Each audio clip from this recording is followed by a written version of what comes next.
Halo, selamat datang di tatap muka 15 review dari mata kuliah Hotel Engineering yang saya buat secara dadakan ini ya, tanpa ada persiapan juga. Moga-moga membantu aja di UAS kalian sebagai kisi-kisi. Semoga 15 ini rencananya kan memang kita adakan di kelas ya, seperti yang kita rencanakan kemarin, tapi karena pandemi belum turun akhirnya terpaksa belum bisa ketemu di kelas, dan saya takut materinya ada yang belum kena, belum sampai, makanya saya luruskan, saya sampaikan di video ini. Moga-moga bisa membantu. Oke, kita langsung aja ke yang pertama.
Oke, kita bahas dari ini ya, fungsi dan tugas engineering secara umum, yaitu protect investment cost.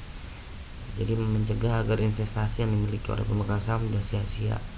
Jadi dimanfaatkan sebaik mungkin, dipelihara sebaik mungkin ya. Dan ini juga bukan hanya dari departemen engineering aja, tapi kalian sebagai calon pimpinan di departemen atau section yang nantinya memimpin ya, ada tugas kalian untuk saving energy ya. Kalau bisa saving energy, pasti bisa saving cost. Nah, intinya kayak gitu.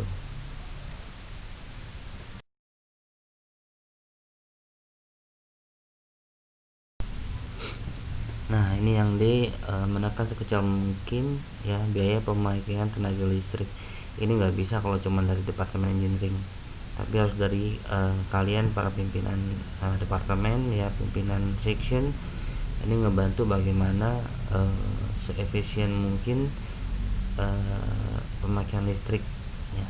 Jadi kalau memang ada kebocoran, ada yang nggak beres, cepat dilaporkan gitu ya.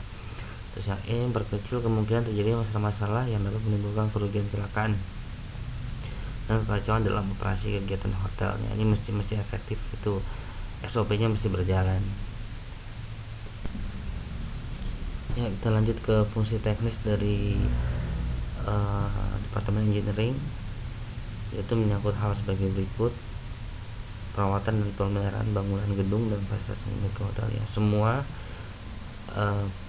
pemeliharaan yang ada di hotel itu harus dari departemen engineering ya, membangun bentuknya untuk tembok, atap namanya ya, atau cat ya, pengecatan di kamar ya, batap, saluran mampet segala macam, semua itu dari engineering. Yang kedua, pemeliharaan perbaikan mesin-mesin ya.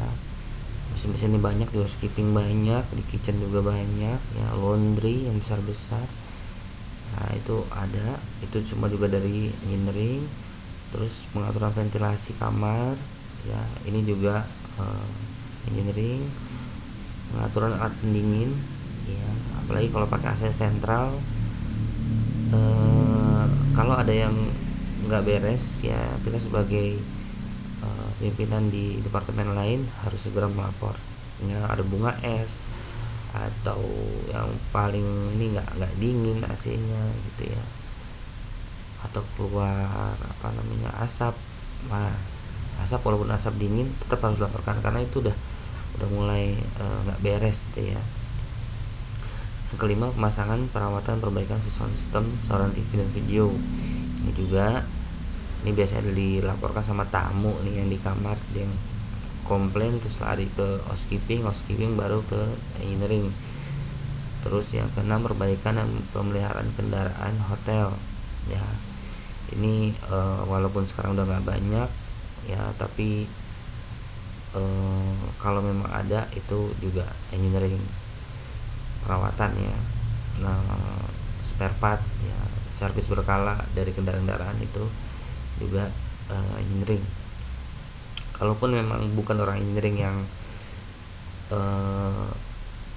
menservis, tapi orang lain, tapi harus melewati orang engineering. Jadi ini benar nggak yang servis, ini ganti olinya kayak gini, ini benar nggak yang dibeli. Nah, itu masih orang engineering harus lihat.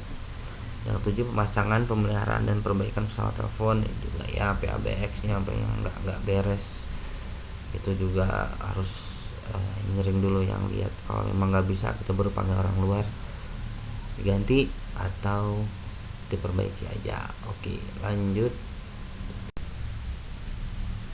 ya. Di slide ini saya garis bawahin 5-7% ini ya, besarnya anggaran untuk energi ya. Untuk tiap konsumsi biasanya segitu, jadi 5-7% dari pendapatan hotel.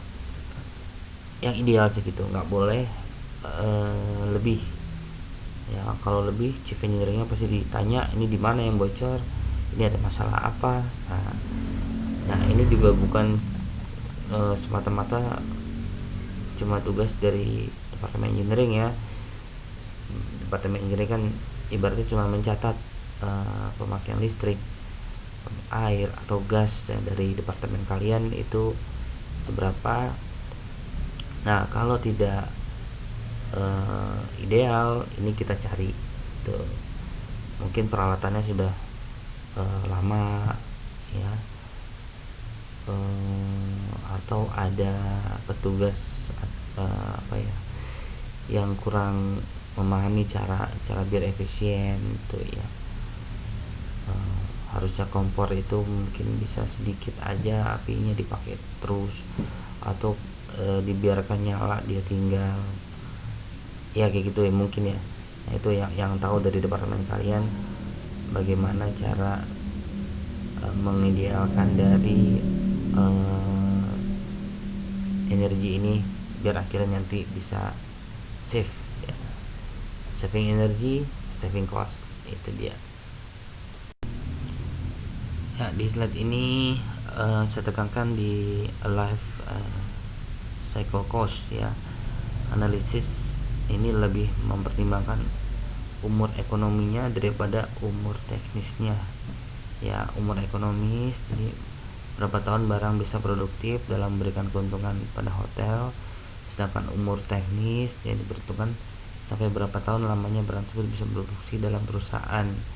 Yang dimaksud life cycle cost itu perbandingan antara biaya operasi ya, operasional, dengan hasil yang dapat diberikan barang modal tersebut apabila dioperasikan ya. Ini masih terkait dengan saving energi.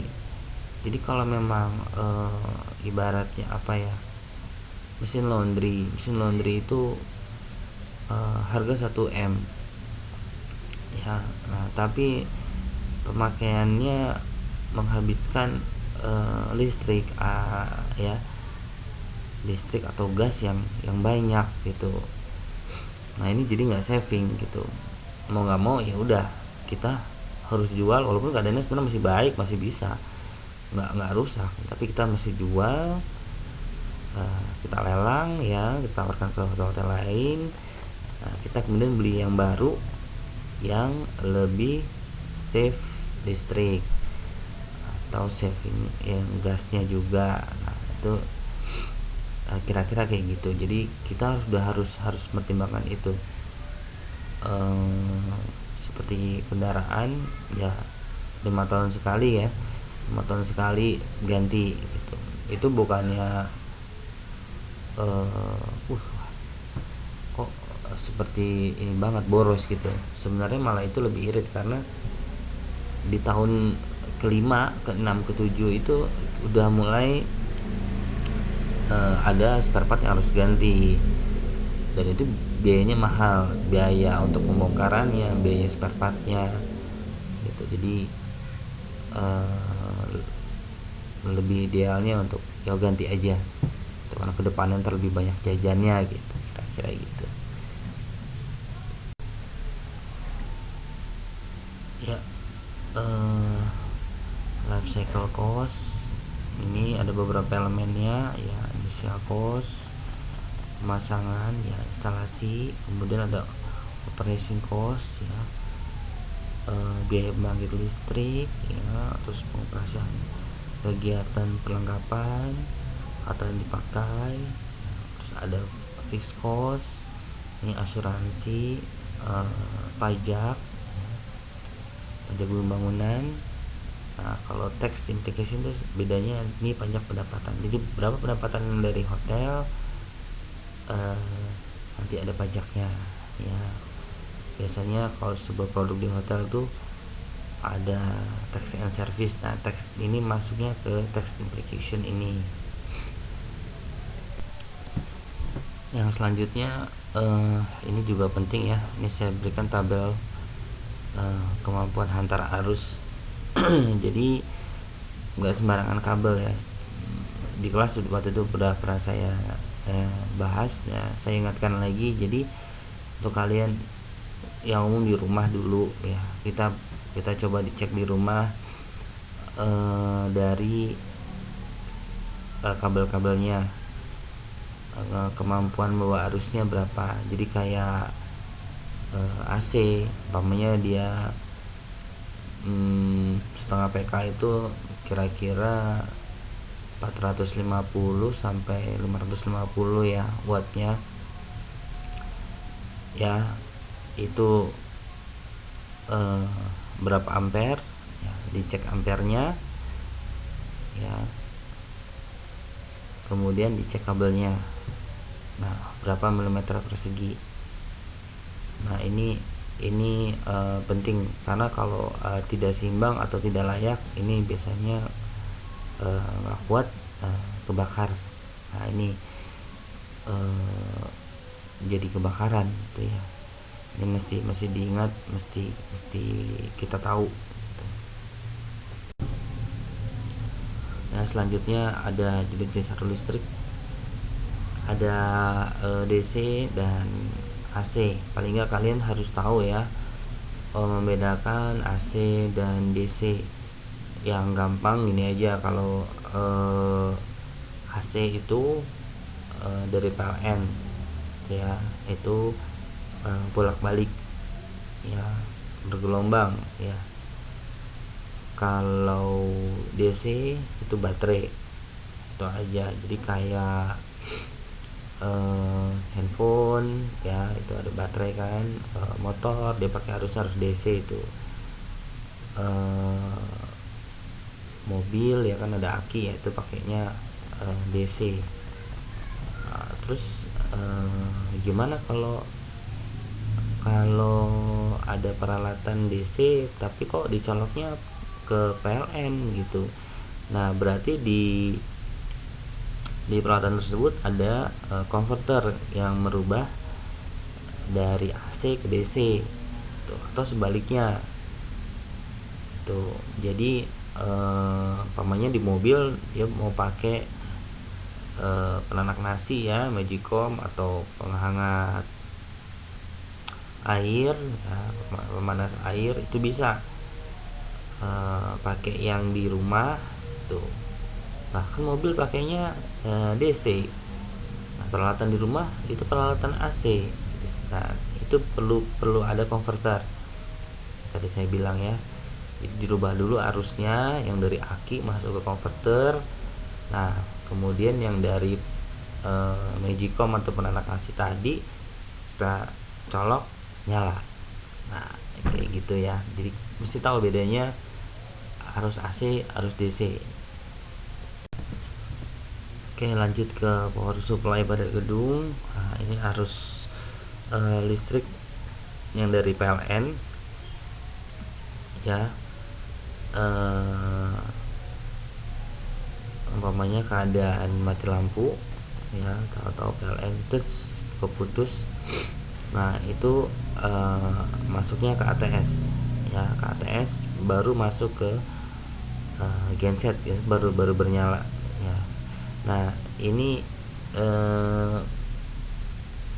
fungsi dari ATS itu ya, pemindahan dari PLN ke genset singkat hanya dalam hitungan detik ya, terus meringankan tugas engineering atau teknisi, terus memberikan perlindungan terhadap peralatan.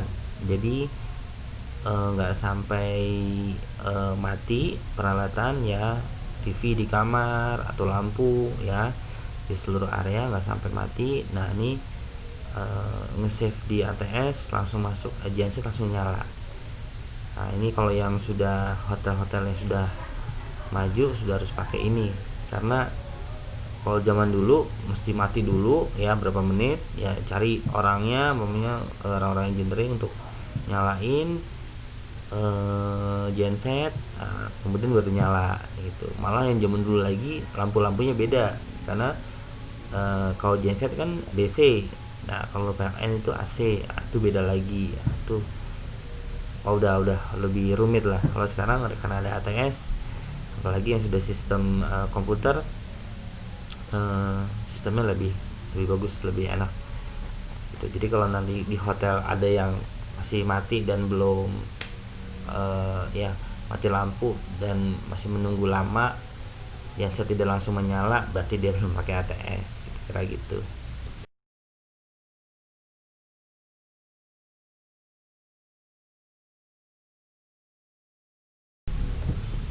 Ya kalau ini beberapa penyebab dari kebakaran, dan ini solusi dari permasalahannya ya. Solusinya itu pasang ELCB ya, relay circuit breaker. Jadi ini alat yang untuk pembumian, ada kabel satu netral masukin ke tanah. Jadi kalau ini ada konslet ya, yang biasa kita bilang konslet, itu bisa ke buang ke tanah, atau ada arus liar ya biasanya gitu. Terus ini selanjutnya gunakan kabel yang standar SNI, standar SNI dan sesuai dengan ampernya yang tadi kita bahas. Terus pastikan semua sambungan kuat dan kencang, periksa instalasi minimal 5 tahun. Nah, ini dan lainnya ya. Ini mesti jadi perhatian khusus, karena ini yang biasanya jadi penyebab kebakaran gitu, di rumah, di hotel gitu. Nanti kadang-kadang engineering nggak lihat gitu ya, karena mungkin dia fokus ke mesin aja, dia nggak lihat instalasi listrik. Nah itu kalau yang kita tiap hari dia ada di ruangan, kita bisa tahu kan, oh ini kabel udah lama nih, ini kabel nggak sesuai nih, ini cepet di ini kan, cepet dilaporkan gitu ya, biar ada tindakan.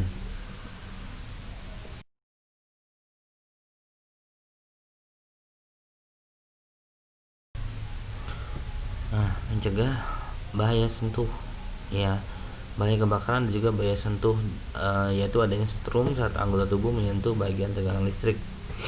Solusinya ya, matikan MCB saat akan melakukan perbaikan ya, turunkan MCB-nya. Kalau perlu ada satu personel yang menjaga ya, tolong jagain ini, jangan sampai ntar orang lewat, wah MCB turun, dinaikin aja, udah setrum juga percuma. Jadi MCB turunkan, kemudian pasang pembumian arde ya pada box MCB dengan benar. Jadi ada kabel yang ke tanah, masuk ke tanah, kabel netral ya, bukan positif atau negatifnya. Positif atau negatifnya tetap ke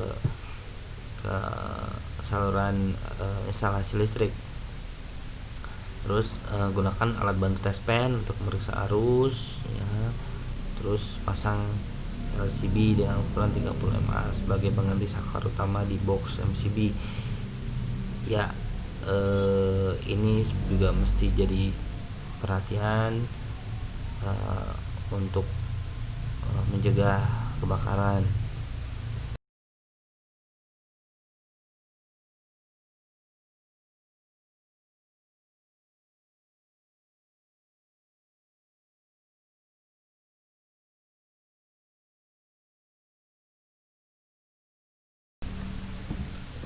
Ya, mencegah bahaya listrik dari banjir.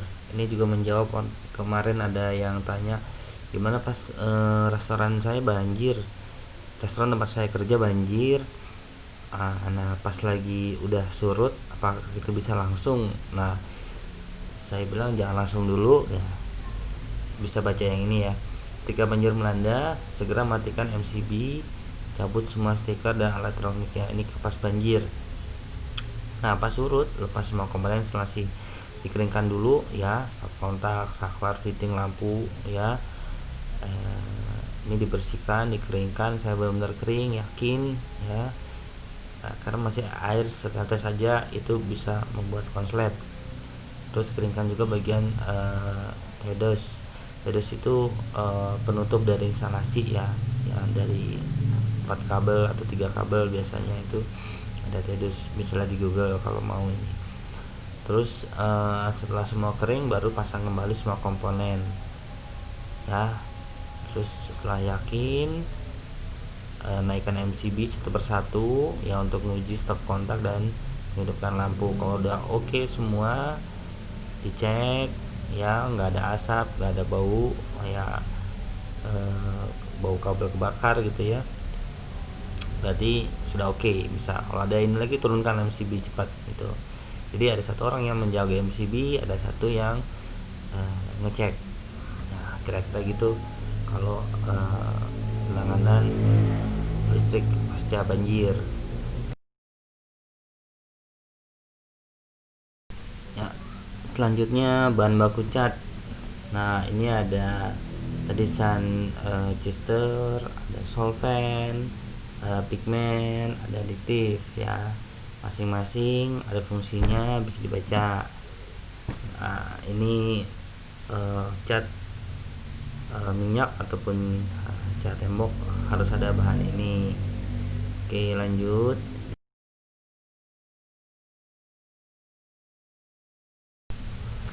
ya. Setelah bahan baku cat kita bahas kegagalan pengecatan. Ini juga penting kalian mesti tahu.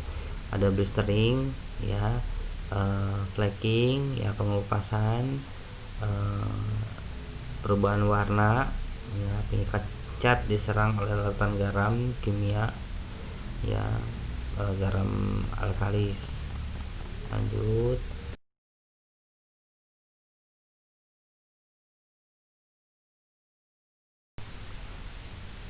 kemudian ada glazing, retak-retak ya. Ini udah lapisan catnya udah kelamaan ya. Terus lapisan cat lebih cepat kering daripada lapisan dasar. Terus casing ya, cat tidak menempel pada permukaan atau bidang yang akan dicat ya. Ini perlu treatment dulu sebelum dicat. Terus alkalis yang tadi ya, ada ini dinding yang masih basah dan mengandung garam alkalis lebih banyak dan juga perlu treatment dulu, biasanya di cat dasar ya. Baru kemudian epoksi juga bisa, baru cat intinya. Yang 7 ada bitterness ya, cat yang mengandung kotoran atau bidang yang telah dicat menempel debu atau kotoran. Nah ini jarang tapi ya pernah juga, biasanya di outdoor. Nah kalau kita ngecat di luar kita perlu lihat kondisi udara dulu ya. Kalau memang masih angin kencang ya jangan ngecat dulu, tunggu sampai lumayan nggak ada angin baru mulai cacat gitu. Selanjutnya yang lebih jauh lebih penting yang harus kalian tahu adalah sistem pendistribusian air bersih yang ada di hotel atau bangunan tinggi ya, bangunan bertingkat. Nah, air itu biasanya ada dua sumber ya, dari pump ya. Yang ini sudah biasa, kalau pump itu sudah terfilter ya, sudah siap distribusi. Nah, kemudian ada yang deep well. Nah, ini DW ya. Deep well itu dari sumur tanah, tapi biasanya kalau untuk industri itu paling enggak lebih dari 100 meter kedalamannya, itu deep well ya.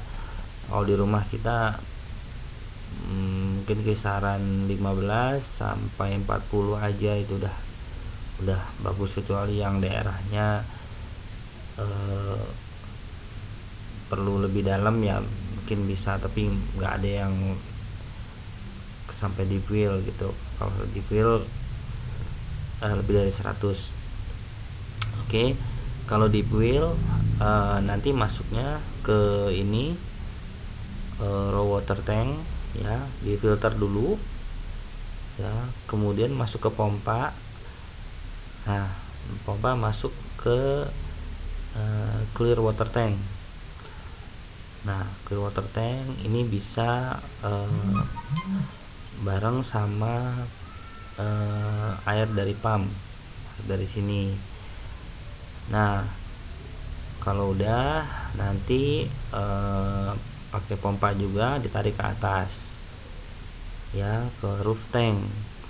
Nah, roof tank ya, ini tangki yang ada di atas, bangunan. Kalau tadi clear water tank atau raw water tank itu adanya di bawah tanah biasanya,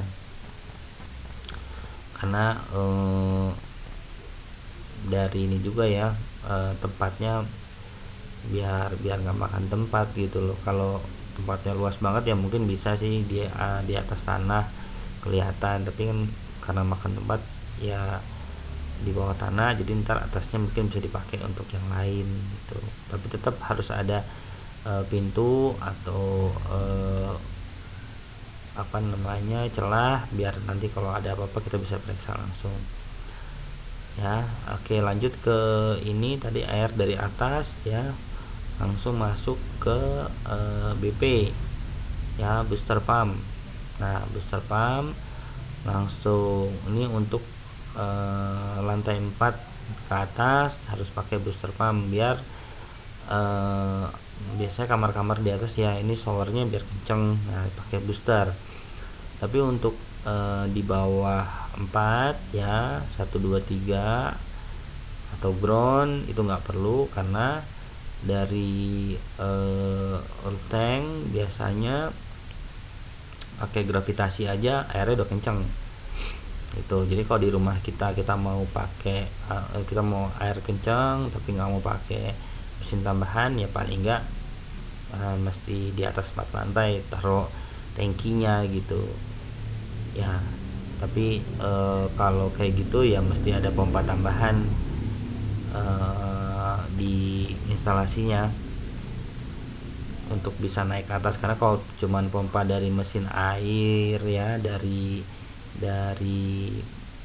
saluran airnya biasanya kurang ngangkat ya. Ini untuk sistem distribusian air bersih, baru nanti distribusikan ke yang lain. Masih membahas air ya, ini ada perseratan kimia. Jadi dari pH-nya dulu ya, pH-nya itu lebih kecil dari 6,5 dan lebih besar dari 9,2, tapi dapat menyebabkan beberapa senyawa kimia belum menjadi racun yang sangat mengganggu kesehatan. Ya, dari pH-nya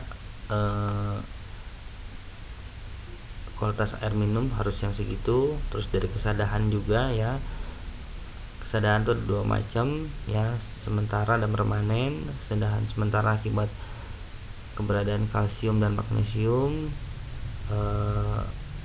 yang dilakukan dengan memanaskan air hingga mendidih atau menambahkan kapur dalam air. Ini juga bisa biasanya di sumur-sumur yang kurang jernih itu ditambah kapur ya, jadi dia mengendap di bawah, pasti sedot ke atas dia sudah lebih jernih dari sebelumnya. Itu ada juga yang kayak gitu.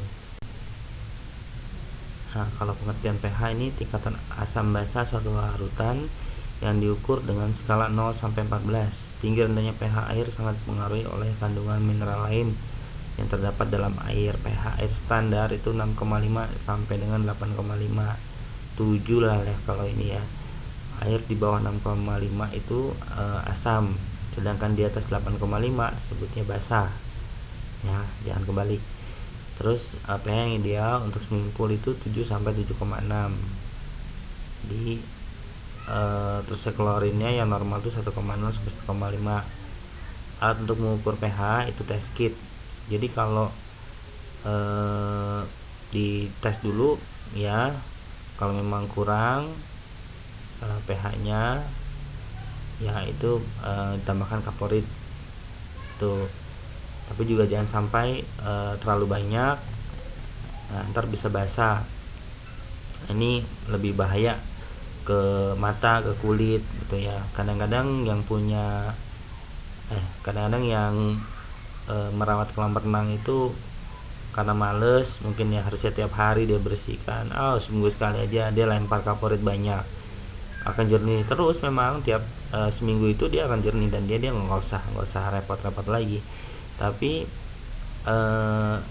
imbasnya ke kita yang berenang gitu. Jadi pas berenang tuh mata itu perih gitu ya, kulit juga rasanya agak-agak perih, gatal juga gitu ya. Itu dari pemakaian kaporit yang terlalu banyak. Nah, ini mesti seimbang gitu, jadi mesti pas, nggak boleh terlalu banyak. Selanjutnya kita beralih ke fire alarm system. Fire alarm system itu kita mulai dari area-area ya, atau ruangan-ruangan yang dipasangi detektor ya, bisa dari asap, panas ya, itu ada detektornya. Nah, dia punya kode sendiri ya, addressable ya, itu masuk ke komputer. Nah, nanti kalau detektor tadi berbunyi, itu langsung komputer itu ada ya alarmnya menyala gitu ya. Nggak langsung ke alarm besar yang orang-orang bunyi kring, nggak langsung kayak gitu, tapi cuman di komputer aja ya. Kenapa nggak langsung ini? Kalau api besar bagaimana gitu kan. Nah, jadi setelah alarm di komputer menyala, itu hanya punya waktu 3 menit ya. 3 menit itu petugas untuk mengecek ke area ya, sesuai dengan addressable tadi. Jadi area mana, kamar mana ya, atau ruangan mana yang bunyi. Takutnya hanya alarm palsu ya, ada kerusakan di detektor, atau memang ada oknum yang bermain-main ya, bisa tamu iseng gitu kan, mainin detektor nyala. Nah, ini sebelum semuanya rame evakuasi, nah kita mesti hentikan ini. Nah, tim engineering atau tim security hanya punya waktu 3 menit untuk mengecek ke ruangan tersebut ya. Ya, ini mohon dimaklumi. Jadi kalau auto ada yang lari, dia bawa apar ya, pemadam ringan, itu kasih jalan ya, dikasih akses untuk mengecek. Nah, kalau memang ada api cepat diselesaikan dengan apa. Kalau memang sudah terlalu besar baru bunyikan alarm untuk evakuasi. Nah, tapi gimana kalau ternyata 3 menit yang tadi itu yang bunyi di komputer petugasnya nggak denger gitu, nggak pas di depan komputer atau pas nggak konsentrasi dengan komputer. Nah, dia akan nyala ya 3 menit, dan kalau 3 menit itu tidak ada perhatian ya, detektornya tidak dimatikan di ruangannya, maka langsung meningkat ke alarm besar untuk segera evakuasi. Nah, ini ada juga yang dialihkan dulu ke komputer yang lebih besar lagi, yang umpamanya dari engineering dulu, kemudian baru ke bagian security ya. Hotel macam-macam beda ya. Ada yang saya pernah dengar juga dari security dulu ya, kemudian kalau 3 menit dia dicuekin, dia ke engineering ya.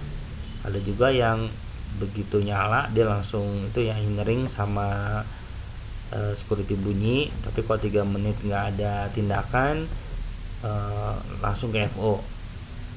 Nah, ada juga yang kayak gitu. Nah, tapi kalau itu cuma 2 komputer ya. Kalau sampai 2 kali 3 menit tidak ada ini, langsung alarm besar ya untuk evakuasi ya, entah itu lampu, entah itu suara, itu langsung bunyi. Nah, ini untuk fire alarm system. Ada juga yang langsung terhubung sama pemadam kebakaran ya, suku dinas kebakaran. Dia bisa langsung lihat, oh hotel ini ada api. Nah, dia langsung bisa ada tindakan ya, seperti itu. Kalau yang ini segitiga api ya, jadi bagaimana sih bisa terjadi api gitu kan ya. Api itu punya ada tiga rantai ya, harus ada panas, oksigen, sama bahan yang mudah terbakar. Nah, kalau salah satunya nggak ada, itu nggak bisa jadi api. Makanya untuk menghilangkan api kita perlu menghilangkan salah satunya. Kalau bahannya sudah bahan yang mudah terbakarnya ada ya, sudah terkena panas, berarti oksigennya mesti dihilangkan. Nah, gimana menghilangkannya? Ya, biasanya pakai apar CO bisa ya, karbon dioksida.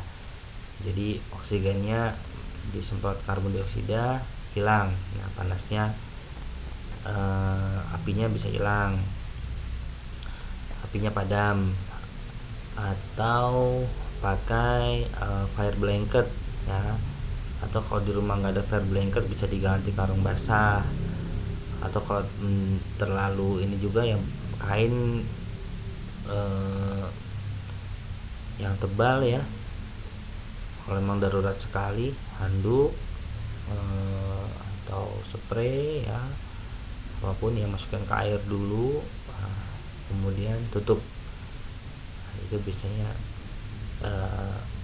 kalau terjadi kebakaran di rumah lakukan itu. Jadi jangan langsung disiram air, karena air itu juga mengandung oksigen. Jadi, biasanya lagi masak di dapur ada api yang terlalu besar, takut siram air, merembet malah jadinya. Nah, mendingan jangan panik, siapkan fire blanket tuh, atau cari kain-kain tebal ya, kaset gitu ya, bisa juga. Nah, ini mesti ingat dari rantai reaksi ini.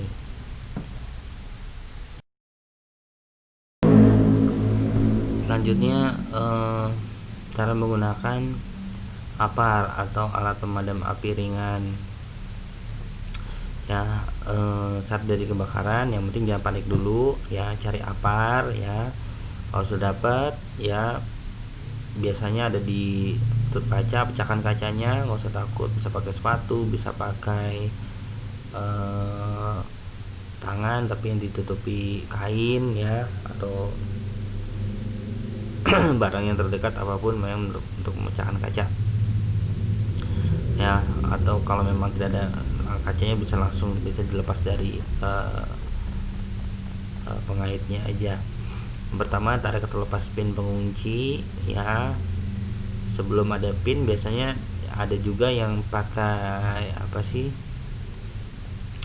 kayak tali itu ya, dia mengikat pinnya. Nah itu biasanya pakai tangan aja, tarik bisa lepas itu ya. Kemudian lepaskan pinnya ya, terus arahkan selang ke titik pusat api ya. Ini taruh dulu ya, jangan diangkat dulu, taruh dulu. Ini kita hentakkan sekali di tuasnya ya, untuk melihat apar ini masih ada nggak sih isinya, atau masih bisa nggak sih. Kadang-kadang kan lupa ya, harusnya udah expired setahun sekali, tapi dia lupa isi ulang. Isinya masih ada tapi tekanan gasnya udah nggak adanya, itu udah nggak bisa juga. Akhirnya taruh dulu di bawah, kita coba cus, nah keluar. Nah, baru kita tekan tuasnya dan arahkan nozzle-nya ke apinya ya. Ini sapukan secara merata sampai api padam ya, bisa dari kanan ke kiri atau kiri ke kanan, ulang kayak gitu. Nah kalau sudah, kemudian masukkan pinnya kembali kalau memang isinya masih ada.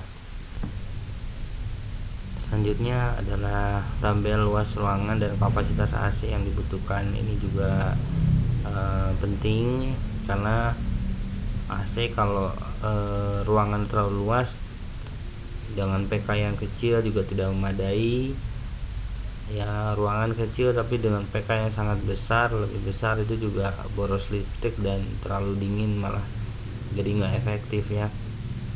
Jadi bisa dibaca aja 9 sampai 12 meter. Ini pakainya cukup yang setengah PK ya. Ini BTU per hoursnya ini biasanya ada di AC outdoor ya. Di outdoor itu ada keterangannya BTU per hours, per H itu ya, BTU per jam. Nah itu kalau kita mau tahu AC itu berapa PK, biasanya nggak ada keterangan setengah PK, 1 PK, itu nggak ada. Jadi kita pakainya ini BTU per H ya. Kalau 5.000 sampai 5.500 itu biasanya setengah PK. 7.000 3/4 ya. Kalau 1 PK segini 8.500 sampai 9.000 itu sudah 1 PK.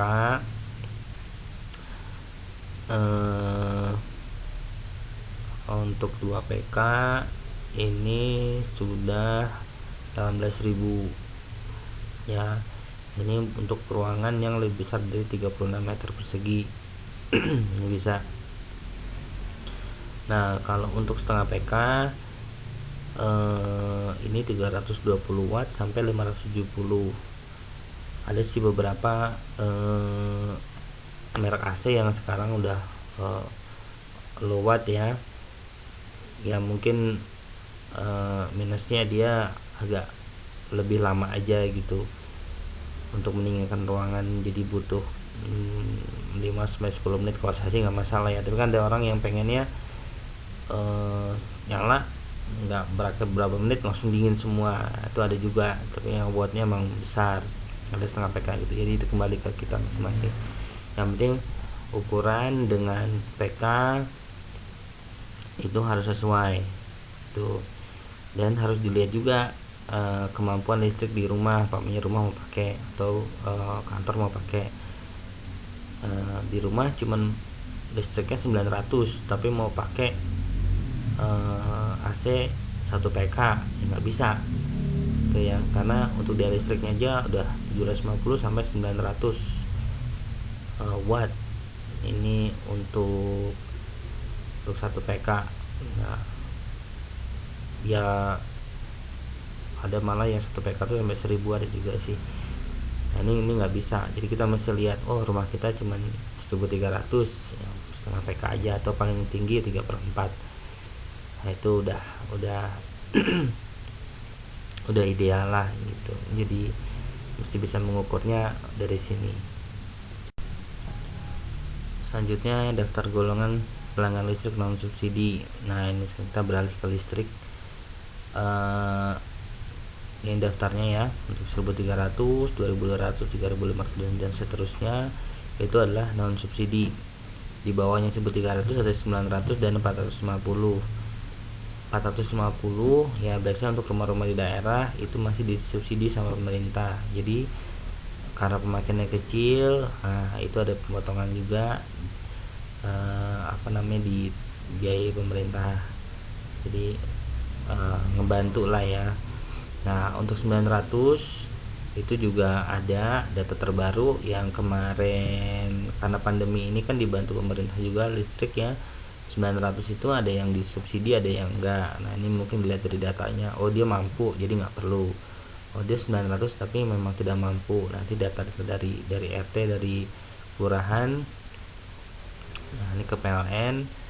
Nah, ini bisa disubsidi. Jadi untuk 900 ada yang non, ada yang tidak juga ya, ada yang disubsidi ada yang tidak gitu.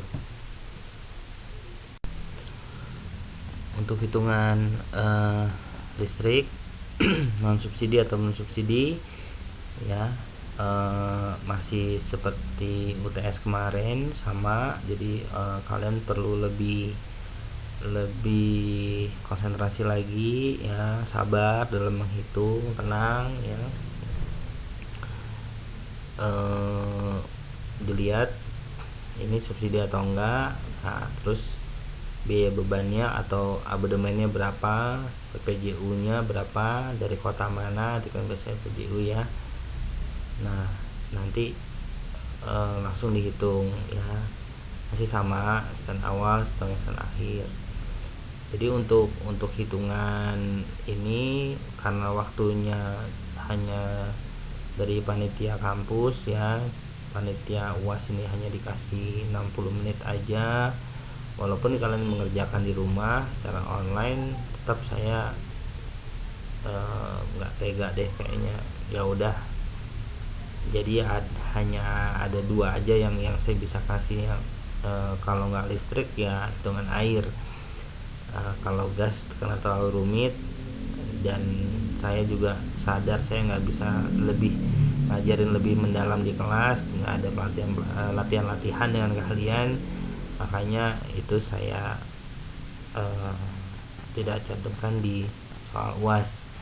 Jadi kalian cukup belajar yang listrik dan air. Untuk penjelasan dari hitungannya mesti terperinci seperti ini ya. Jadi total biaya bebannya berapa, biaya pemakaiannya berapa ya, PPJU nya berapa ya. Kemudian di total jadinya berapa. Kalian punya waktu di rumah walaupun 60 menit, tapi saya pikir cukup lah untuk belajar dulu, untuk latihan dulu ya, dari angka-angka yang nanti saya kasih dipelajari lagi, atau dari UTS kemarin apa yang salah ya, mungkin bisa jadi acuan tuh kalau memang yang listrik yang keluar gitu. Tapi kalau air ya berarti harus pelajari yang air. Nanti di slide menjelang akhir saya jelaskan. Atau bisa juga ada 2 soal hitungan yang saya keluarkan, jadi nggak banyak teori, bisa juga karena belum tahu ya gimana ya. Ini tabel biaya beban listrik. Jadi nanti dari soalnya pakainya berapa Pak, contohnya 450, berarti biaya beban atau abodemennya 11.000. Nah ini jangan sampai tukar, karena kalau dari sini salah, ke totalnya pasti salah ya. Kalau sampai ke 6.600 berarti 30.400 rupiah. Jadi tolong lebih teliti lagi. PPJU ya, pajak penerangan jalan umum. Ini setiap kota berbeda-beda, karena masing-masing pemerintah kota itu punya kebijakan sendiri untuk pajaknya. Jadi bukan dari pemerintah ya, bukan dari pusat, bukan dari PLN-nya tapi dari kebijakan DPRD yang disetujui oleh dari Pemprov, setujui oleh DPRD, kemudian disahkan ya menjadi aturan itu untuk perhitungan PPJU, atau yang sekarang orang bilangnya sih PJU aja. Nah ini tiap kota beda-beda. Kalian bisa simpan daftarnya. Kalau memang bisa dihafal ya hafal, lebih bagus ya, karena DKI dengan Bandung itu beda ya, dengan Banjarnegara beda ya, dengan Palangkaraya, Samarinda ini beda ya, PPJ-nya 10%. Ini biasanya kalau lebih tinggi karena memang pendapatan daerahnya berkurang. Untuk menstabilkan anggaran, makanya perlu dinaikkan PPJ-nya atau PJU atau PPJU ya, masing-masing beda ininya, biar anggaran di daerahnya mencukupi. Oke, lanjut. Oke, kita beralih ke hitungan air ya, karena air dari pump pakai meteran, dan itu harus dibayar tiap bulan oleh rumah ataupun hotel ya, perusahaan. Nah ini diketahuinya gini, closingnya, openingnya. Jadi ada yang bulan berikutnya dengan bulan ini, nah itu dikurangin dikali dengan price-nya. Price ini sudah ditetapkan ya dari pemerintah, dari PAM-nya segini.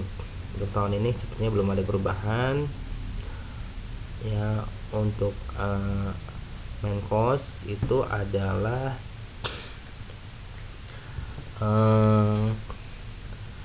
biaya apabila terjadi kerusakan untuk biaya perawatan itu ditetapkan sebesar itu. Nah itu kalau perusahaan besar biasanya ada omongan sendirilah mereka ya, diskusi sendiri berapa ini yang sampai pas di harganya segitu untuk menjadikan hitungan main cost tiap bulan. Nah kalau sampel dati itu materai biasa memang segitu, dan kalau beban tetap ini adalah abodemen ya, yang wajib dibayar. Jadi dipakai akan keluar harga tetap segitu ya. Nah ini keterangan di sini ditanyakan berapakah biaya yang harus dibayar oleh perusahaan kepada PDAM ya atau PAM. Nah, ini kayak gini aja, tinggal closing dikurangi opening dikali price ya, hasilnya segini 4845 dikali 12.000 ya, sama dengan 60 juta. Ini gampang kok kalau air itu, yang penting mesti tahu aja rumusnya, diingat rumusnya gitu. Lanjut ke selanjutnya untuk totalnya ini biaya pemakaian ditambah MKOS ya, ditambah materai, terus beban tetap ya. Ini kemudian jumlah, nah, cuma gitu aja, hasilnya gitu aja dari penjumlahan yang tadi.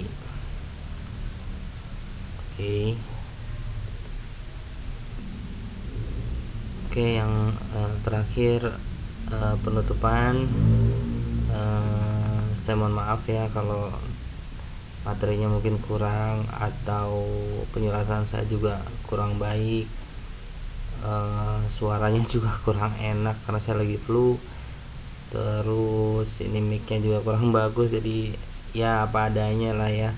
Yang penting materi sampai, ini nggak ada efek-efek, nggak ada backsound, nggak sempet saya, pokoknya biar materi sampai, kalian bisa ngerjakan UAS dengan mudah gitu ya, nilai juga baik. Harapan saya semuanya A, nggak ada, saya nggak mau sampai nggak lulus gitu ya, nggak ini. Kalaupun nanti ada ya terpaksa saya bantu di semester antara ya, semester pendek, tapi moga-moga nggak ada lah, itu A semua.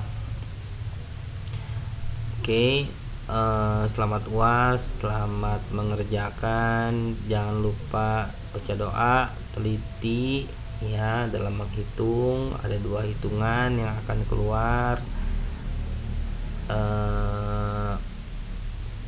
angkanya juga beda-beda ya. Pelajari dengan detail karena ini juga berpengaruh nanti pas kalian di hotel, apalagi saat memimpin section atau departemen. Oh ya, untuk soal esai, saya menghimbau untuk kalian tidak mencontek, walaupun kalian di rumah ya itu lebih gampang untuk contek, saya ngerti banget. Tapi ada hadiah khusus untuk kalian yang jujur ya, mau mengerjakan sendiri. Nah, karena kalau sampai nyontek, saya bisa tahu karena dari jawaban si A, si B ini kalau hampir sama atau bahkan sama, ya anggap lagi nih lah ya, soal nomor saya nomor 1 itu poinnya 15. Saya lihat jawabannya, oh bener nih si A. Nah, saya tulis poinnya 15 untuk nomor 1. Nah, kemudian di si B, loh jawabannya kok sama kayak si A. Wah, ini nggak bisa, saya kurangin jadi 13. Nah, ntar si C juga sama ya, saya kurangin jadi 10. Terus saya kurang sampai habis. Nah, kalau kalian yang merasa bisa, merasa memang jawabannya benar, jangan kasih ke orang, simpan sendiri ya. Karena kalau esai itu pasti ketahuan kalau nyontek, karena sama aja menceritakan bagaimana kalian setelah bangun tidur kemudian sampai di kampus. Pasti berbeda, walaupun intinya sama tapi beda ya. Mungkin ada yang keluar rumahnya ke kanan, atau oh saya beloknya ke kiri, oh saya naik angkot, saya naik motor, walaupun ntar intinya sama sampai di kampus. Nah, dia kayak gitu. Jangan sampai nanti toto nilainya kurang dan saya buka kamu nyontek dari sisi ini gitu ya, kayak kemarin pas UTS, walaupun sebenarnya udah ini masih juga bisa nyontek. Saya agak nyesal itu. Saya hargain kejujuran kalian, walaupun jawabannya kurang baik, tapi pasti akan saya poin baik ya. Saya akan hargain penulisan kalian dibanding kalau kalian menunggu jawaban dari teman lalu kopas. Nah, itu yang nggak saya harapkan, karena juga orang nggak akan bisa maju dengan cara tidak jujur ya. Sekian dari saya, itu aja. Moga-moga ringkasan materi ini berguna ya. Kalau ada yang ditanyakan boleh tanya di channel YouTube-nya ini.